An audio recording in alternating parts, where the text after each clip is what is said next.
men are designed, built for, and need relationships. They are built for that.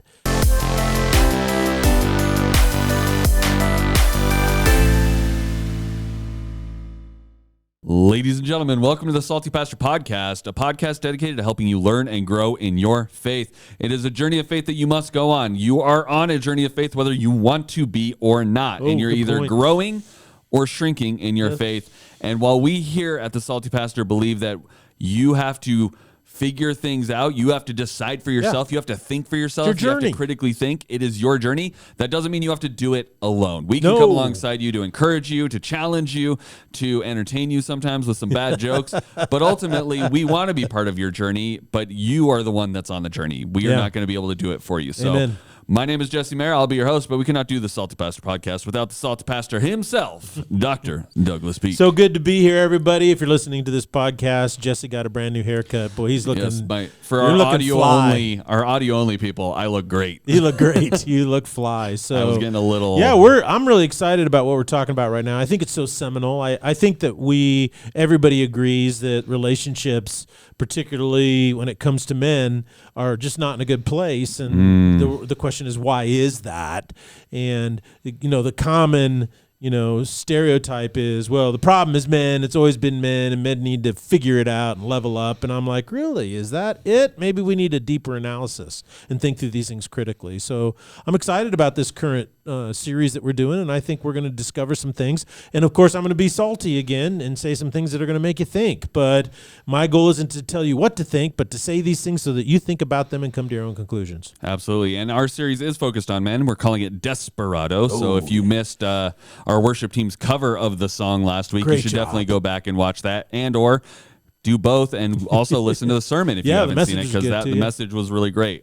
I really like this song that we used because it expresses what you're talking about, but they were expressing these desires and these unsatisfaction 50 years ago. 50 years ago. And it captures that experience that most men are having today. And so I would say it's almost kind of a contagion at this point. Yeah. It's making its way through a lot of people. And one of the lines in the song that I really love is, you got to let someone love you before it's too late. Yeah. I think, we've talked about this pretty extensively about how men are just kind of retreating into themselves, and they want to do it all on their own because they just don't trust that anybody else wants them around or will love them. And so that idea of you have to let someone love you, and we need to help men turn the tide on this ideology and discover what it means to love and be loved. Yeah. Men have been burned, betrayed, and beaten up. So, I think that song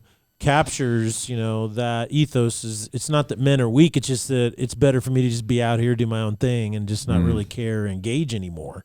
And I think that's the issue. And so that's why these principles are so critically important. These are what I call axiomatic principles. They're self-evident, and they are always true no matter what. And the first principle that's axiomatic is that men are designed, built for, and need relationships. They are built for that. Now, what's really interesting is if you're a scientific materialist, an atheist, you're a person who doesn't believe in God, that there is a creator of the universe, then you aren't built for that. You're only built for survival of the fittest. So on one side, it's like, okay, then I should be out here on the range doing my own thing. But what you have to understand is that your life then has no meaning or purpose or value to it, right? Nothing you do matters, and then you're extinct. Right. So, have fun trying to have a great life by yourself, believing that. Yeah. It just doesn't work. If you believe the definition of what it means to be a human being that comes from the Bible, that God created you, then that means you are designed to be in community with other men and other women. And that you're also designed in Genesis, chapter 1 is that we're designed to be with a woman. Now, on occasion, is there a departure from that? Yeah, Jesus talked about that. It's a gift from God. We were initially designed to bond, though, the vast majority of males, with a female, all right? We were meant to love and be loved. In the garden, it worked great, okay? Spiritually, this plays out, though, in our lives that because we have a thirst in our soul for something more, because it's a reflection of our thirst for God as males. So when a male is right with God, guess what happens? He then thirsts for a female relationship, right? He sees it as a good thing, not a bad thing. But if a man isn't right with God, the most important relationship, right, then he doesn't know who he is. He doesn't know what he needs or what he wants. He doesn't know what it means to be truly a man. Guess what? He's finding his identity in things. Then female relationships become secondary, and they become tools to whatever goal that he might have. So there is a physiological component to this in the real world. When men aren't right with God, and they're not right with women, and they're not right with friends or other communities, guess what? Their testosterone drops, their sperm counts drop. Men are lose ambition. They are purely distracted. In many ways, they become isolated and addicted. These are not good things. These are not good things for men. It's not good for them as individuals, but it's definitely not good for society. So this whole notion that men are built, designed for, and need relationships is an axiomatic truth that we cannot deny. It has to be held at the highest level because it's true. Well, and I think we've seen lots of examples of how men don't do well when they're alone. When they're alone, they start getting into obsessive habits, like maybe it's video games, or maybe it's eating, or maybe it's porn, or whatever it might be. They tend to say, well, if I'm not welcome out there, I'm just going to do my own thing here and just retreat further and further and further into myself. Yes. And ultimately, most of those habits turn into addictions, and most of them are not healthy. And so they just start spiraling, and then it further degrades, and then their desire to ever relate with anybody just decreases further and further and further. Yeah, right? and that's like in the line in the song. Doesn't he say in there that the things you are doing, they're hurting you somehow? Yeah. In other words, you're doing them because they're helping you cope, but they're hurting you, and you don't realize it. Right. I mean, you can see, before the age of internet, it was probably you're going out to a bar and just drinking yourself into some sort of state of like, this is the only way I can be happy, things of that nature. So it's like there's all kinds of different ways that this is played out over time. It's not a recent trend. We were seeing people piling up in bars or in drug addictions, or just not doing anything helpful to society for years and years and years. There's always been a group of men that lacked ambition, right? And kind of lived for themselves, or there was always a percent of men that did that, but it was a small percent, maybe single digit percent. But now what's happening is our society is producing men like this in double digit percents. It's up there in the 20, 30, 40. What happens when you have 60% of men that become that, And then to me, what happens is tyranny. You have a few really, really strong men who want to control and have power over everybody else. We become sheeple, for men, are meant to be sheepdogs. They're not meant to be wolves, and they are not meant to be sheep. They are meant to be sheepdogs. And so we have to figure that out, which leads us to the next principle that's axiomatic, and that is masculinity is what drives men into relationships. You see? Masculinity is what's going to drive you to build friendships with other men and go on adventures and do things and say, I need more than just TV. I need more than just video games. Like a lot of guys now, it's really interesting, though, is because there was a period of time, my youngest son, because of COVID and stuff in school, he built a computer and he does this and he games, right? And so my wife came to me one day and said, I'm really concerned that he's in his room all the time and he just plays games, and this isolation is not good. So I thought, that's interesting. I need to go check that out. So what I did is I got in there and I kind of would go watch him play games and do stuff like that. And one of the things is that he has a headset and he has a Discord server hooked up. And so these guys get on and they're playing with all their friends and all these guys, and they're talking and stuff like that. And I'm going, aha, that's still interesting. Yeah. So, and that's not an common thing, right? Like that is a way of connecting. It's like there's people that I used to tour with all the time that's how we connect these days, is we get on our video game consoles and put our headsets on, and we'll still catch up and chat. So it's not that all video games are bad or all whatever is bad, right? It's just you can get to a point where you do just shut everything off and you're just by yourself and you're not interacting with anybody. See, there's a big difference there. I think that's a very important thing. Masculinity draws you into community with other guys. Masculinity forces you to want to connect with and do things together, and they're doing it in the gaming world. And I think there's a really positive component to that. I remember one of my best friends called me. He lives out of state now. He calls me, hey, he goes, what's up? I'm just calling to touch base. We talked for 7 minutes on the phone. And my wife is like, your best friend calls you. You guys talk for 7 minutes. 7 minutes? I mean, what's that? We caught up on all the things. Yeah. Kids good, wife good. Yeah, we're good. I'll send you something. Hey, we'll read this. We text each other and do other stuff too. But anyway, I go, we're just not phone talkers. Yep. We get together and do things together. And so what's interesting about that is you can get a guy on a game, right? And he'll get on a Discord with his best friend. They'll be on it for 2 hours or more and talk, right? And so it's interesting is if you're just face to face, right? And Kim Cross, our parenting coach, says this about masculinity is always shoulder to shoulder. Yes. Guys doing stuff together. So my point is that masculinity drives men into relationships. It causes them to build friendships.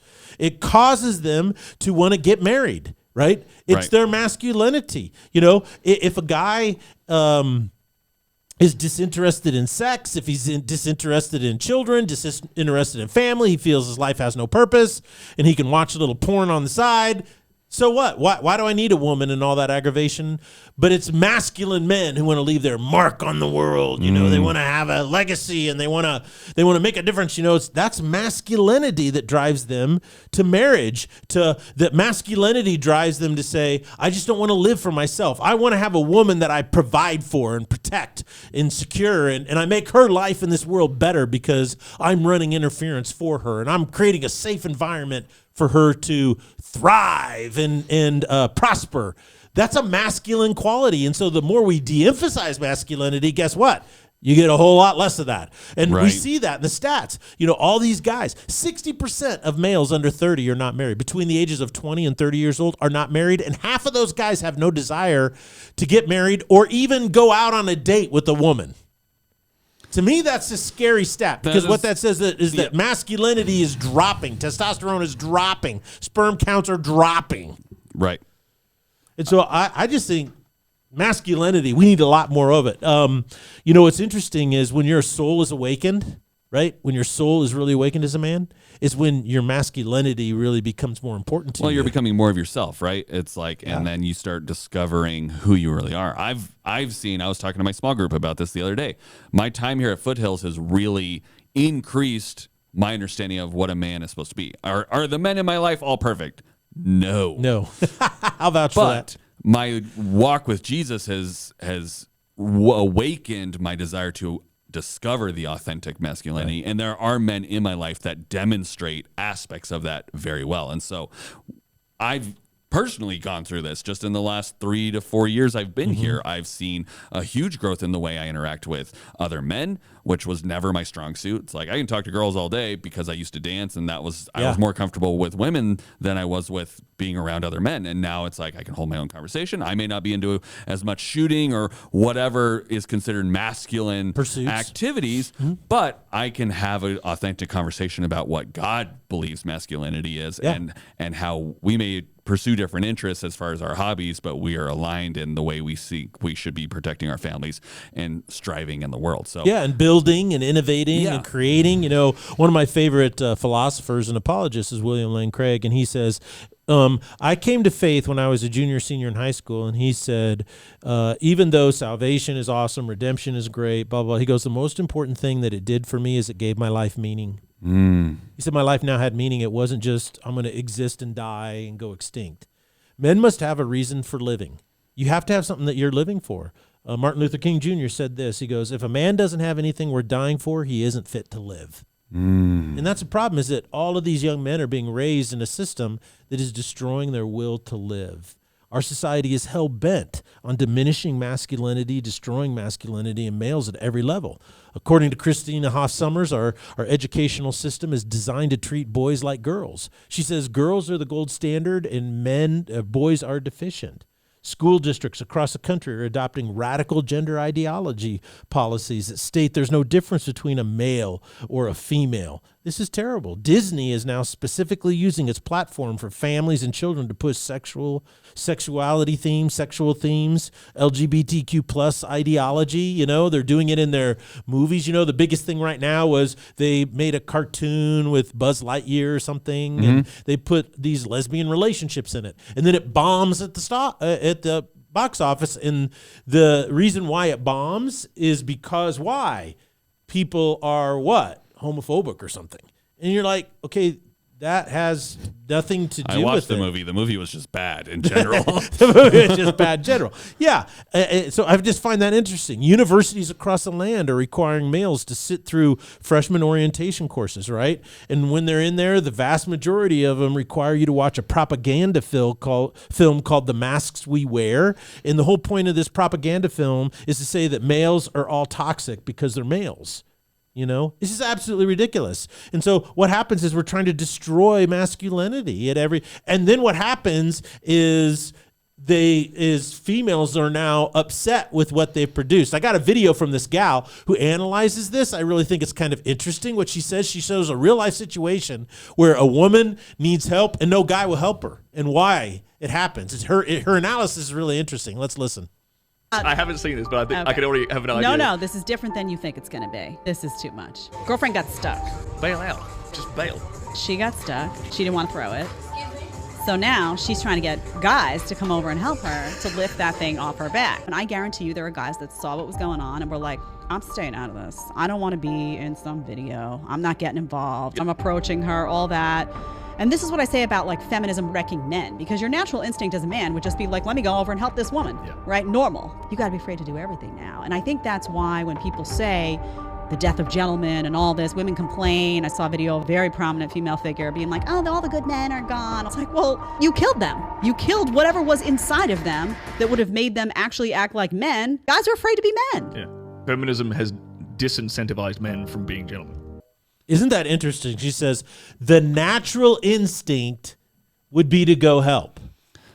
Yeah, but I mean, I've had people when I was living in Oregon that I opened a door and I got yelled at. And it's like, my mama taught me and my grandmother very forcefully taught me I open doors for women and I got yelled at. And so it's like, there is that question of like, well, what am I quote unquote allowed to do now? Because I don't want to get yelled at and offend someone just because I have a belief that I should be gentlemanly, right? And so it's like, it makes you second guess everything. And what kind of society do we want? What kind of society do we end up with when this is the prevailing attitude towards men and males and masculinity? Women end up not being happy. She said a prominent person, very prominent, is complaining, where have all the good men gone? And she's like, well, you killed them. It's all your fault. What a great line. Yeah. So if it's women who have done this, who have pushed for and created this environment, at the very least, secular women sat by and approved of this because they believed it benefited them. And this is really salty to say, but there's a lot of Christian women. I'm talking about the society in general in America, secular women, but there's some Christian women that have propagated this ideology and allowed it to take root even in their own thinking because it benefited them. They believed at some level. And now they're reaping what they've sowed. They're reaping what they've allowed to be seeded into our culture, and they're not happy with it. So it's so interesting. It's, the problem with the world is men, so they allow these radical feminist ideologies to get pushed out there, right? It's like, well, we'll just allow that to happen because maybe, even though I don't believe that, I'm not going to really push against it because, maybe it'll benefit me a little bit. I might make more money in my job, or I might get more promotions, or I might get this, or I might get that. And so women, which secular are not women, inherently bad desires, right? Yeah, but what happened is they allowed these radical ideologies to take root. They didn't push against it, right? And I have hundreds, maybe thousands of articles from women who are former feminists, right? And they get their masters and their PhDs, and they're pushing for all this. They get married, and then they have kids, and guess what they give birth to? A boy. And then their boy becomes a teenager. And then their boy goes off to college. And now all of these women are saying, I'm not a feminist anymore because they're trying to destroy my son, And so all of these women who were younger were really into that. So my point is this, is that, we blame men for everything.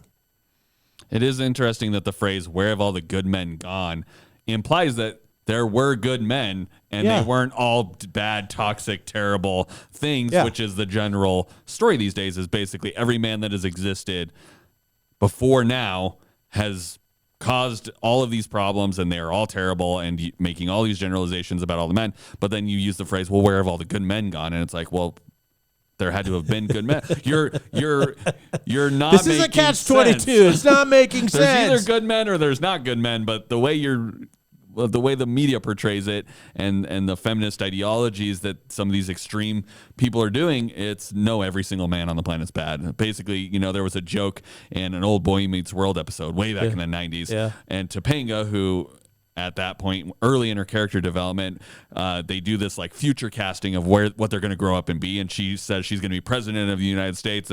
And the teacher says, well, who's your husband? And she's like, oh, I don't have a husband. They're just all breeding stock. And I'm like, ooh, okay. Like, what? I was just rewatching this, but it's like, that could be a form if How long ago was that a sitcom? oh, where they were like saying this? in the 90s. Yeah, see this ideology. And they use it as a joke, but Yeah. like now, we're Absolutely. 30 years later, we're like, oh, that's not necessarily, I'm sure there are some feminists that would prefer that. Okay, what happened if in Boy Meet World show in the sitcom, if there's a boy right in there, the other guy, what's his name? Corey. What if Corey said, well, when I want to grow up, I want to have a harem and I want to use women as breeding stock? Do you think that would have passed the censors? No, absolutely not. And this is my point, is that our society outside of the church, outside the kingdom of God, in the secular American society, has seeded these feminist radical ideologies to the point where even sitcoms joke about it constantly. It's been rooted into our public education system at levels that are unbelievable. And then we wonder why our boys have grown up into these confused, high anxiety type people, and then the other opposite is that some guys boys can't handle it. So what they do is they adopt extreme stereotypes or caricatures of masculinity. They swing the other direction Yes. to try to quote unquote fight against it, but then that really is not the way. Yeah, the women are trash. Women are just used as sex objects, Right. and they just want to steal it. So I'm just going to use them and play them. And women call these guys what? Players, right? They just want to go around and play them all the time. And so my point is that men and males and females, adopted ideologies that were seeded into our culture in the 60s and 70s, and now we're reaping that. And so it's going to take males and females coming together in the original idea To fix it. And that's a big thing. So is there any other, we had two axiomatic truths, and knowing you probably at least have one more, right? oh, I could have a lot more, but in We got lieu time of for time, one more. one more. I think the third one is this: is the best thing for males, the best thing for a guy, in order for him to become truly masculine, is for families and society at large to recapture the point and purpose of masculinity. Just like I was saying, our culture has just become hell-bent on destroying it at every level. And so the first thing is, you cannot, if you're a family and if you want to influence your society, do not look at the educational system to value the point and purpose of masculinity. Our educational system, as I said before, is designed to eradicate masculinity. All of the government-run schools have adopted feminist ideology at every level, in the way that they run their classrooms, in the things that you have to learn, and all this kind of stuff. All right, the outcomes are the evidence. I was just looking today, in 2022. The Nation's Report Card, which is the gold standard for ranking, and they found out that right now in 2022, in states that are in the top 10 performers, Idaho, a lot of people don't know this, educationally, we're in the top 10% of 10 to 15% of performers on educational outcomes.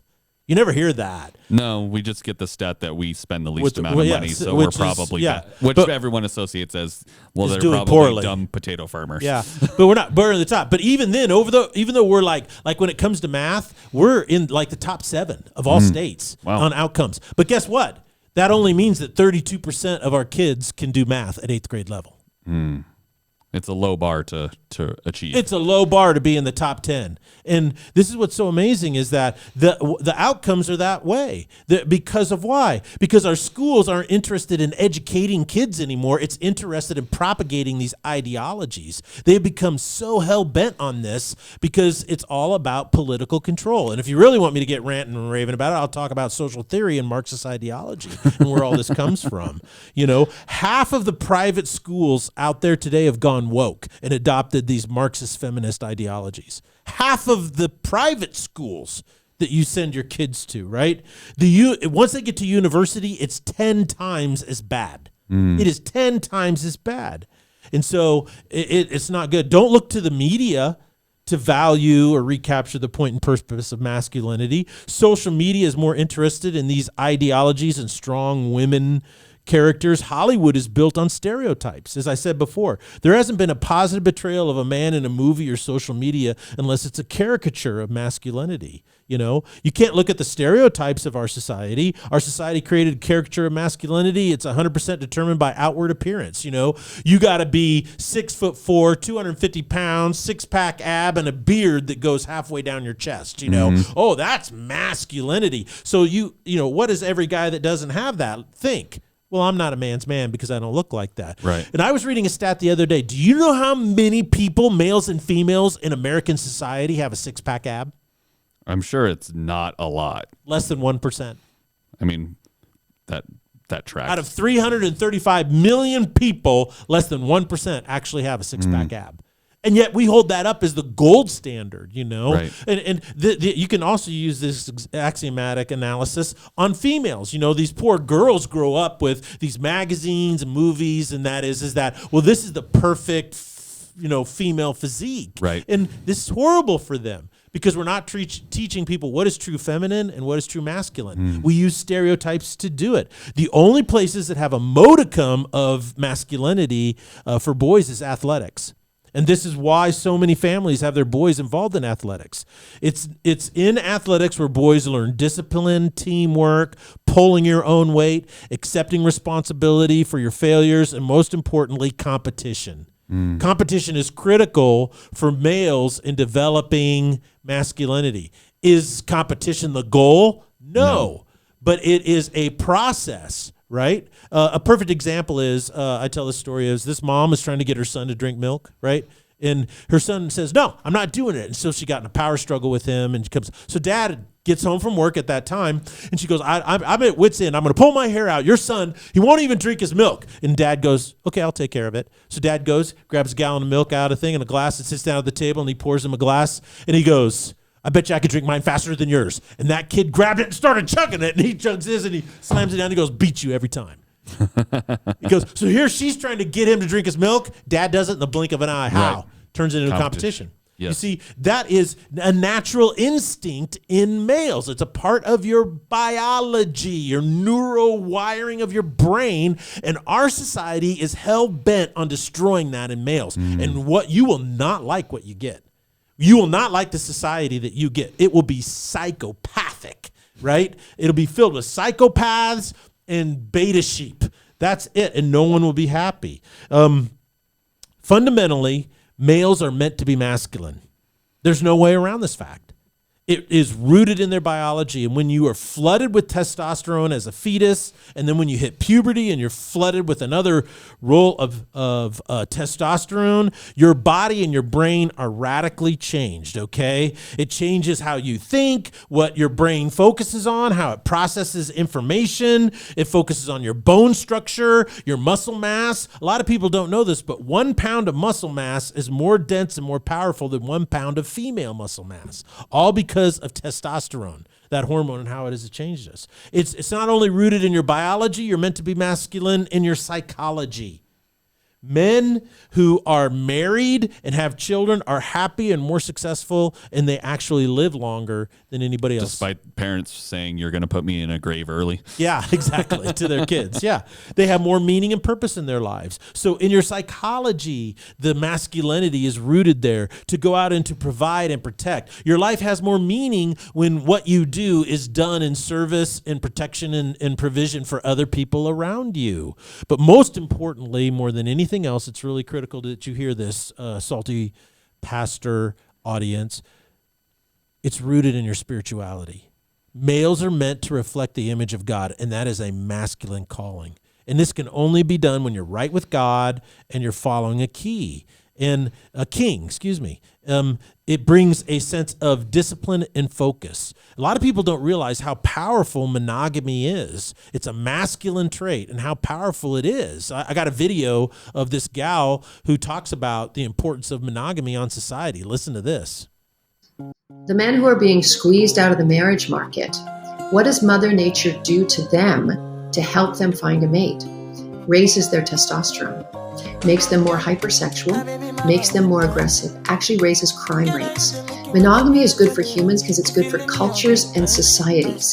The more monogamy you have, the lower the crime rate. Here's why. When you have one group of men at the top, whether you call it a harem or whether you just say it's an athlete with a lot of baby mamas, one group of men at the top who has more women, that leaves a group of men at the bottom, often in the lower classes, who are angry, they can't find mates, and so crime rates go up, and rape goes up, sexual assault goes up. Women, by not choosing to marry men without college degrees, are creating higher crime rates, accidentally. They are creating unstable, unsafe society. They are often losing the opportunity to reproduce themselves. 1 in 5 women will be denied the opportunity to become mothers if they want to, because they can't get a guy to commit on time. So the big message here is, women, stop it. Get patriarchy out of your own head. You don't have to have a Prince Charming that makes more money and is taller and everything else for you. There could be a really great guy, and your idea of a power guy should be a guy who can power a stroller.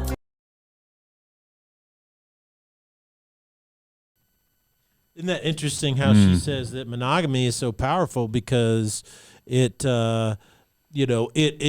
benefits society, and the only way to recapture masculinity, in my opinion, is when women get behind the value of developing masculinity in males again. And I like how she said, get the patriarchy nonsense, the patriarchy mental framework out of your head because it's hurting you. And don't think that way. Think in different ways. Yeah, that video is really powerful to end on, and I appreciate you sharing that with us, Pastor, because I think those ideas, that idea of society can really benefit when both sides choose monogamy and choose to interact with each other, right? Like, we can't put this all on women of like, women just have to go and find men because otherwise they're going to go out and commit crimes, right? Like, the men also have to commit to, I also want to be in monogamy and I also want to be part of society, which right now they're choosing not to be, right? And so it's like, we need to come together if we're really wanting to benefit and improve our society and our culture as a whole. So any final thoughts as we finish up? Well, it's like I said, is that, our world and these ideologies have pulled us apart, and it's up to us, males and females, and males in particular, guys, you need to have relationships with friends, first with God and then with friends and then with your family. These things are critically important, and they bring your life deep meaning. And so you got to let somebody love you before it's too late. Absolutely. Well, thank you, Pastor, for all of your enticing thoughts to think about over the weekend before we listen to Sunday's message, which I'm sure will be just as good and just as thought-provoking as today's conversation. Thank you guys so much for joining us, and we'll see you on Sunday here at Foothills Christian Church. Blessings.